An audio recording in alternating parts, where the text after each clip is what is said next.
Des journaux qui traduisent une Corse divisée en deux avec moins de 4000 voix d'écart entre les deux candidats. Aux terrasses des cafés, on scrute les résultats commune par commune. Il y a les satisfaits, les déçus et les mitigés. C'était le moins pire.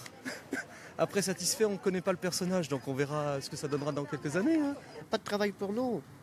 Et il y a du travail pour les étrangers. Eux, ils ont tout. Avec 51,48% des suffrages, l'avance d'Emmanuel Macron est faible dans l'île. La joie des partisans du candidat d'En Marche était toute relative hier soir. Il y a certes probablement des votes d'adhésion aux thèses xénophobes, mais j'espère qu'elles sont marginales. Il y a de la frustration, mais il y a également un appel de celles et ceux qui sont dans la précarité en termes d'emploi, en termes de logement.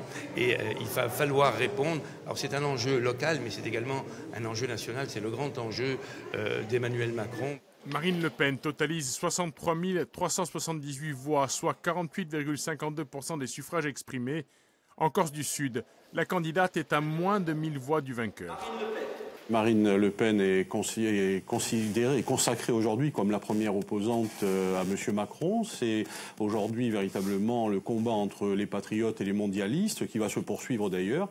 Je regrette infiniment qu'un certain nombre de personnages de droite, que ce soit au niveau national ou local, aient pris position pour M. Macron. C'est dans le périurbain d'Ajaccio et de Bastia que Marine Le Pen réalise les meilleurs scores, comme à Borgo, Luciana et Biguglia, où l'on dépasse les 60%. Ce scrutin aura également été marqué par une abstention de 35,98% des inscrits. Les votes blancs et nuls avoisinent les 10% des exprimés.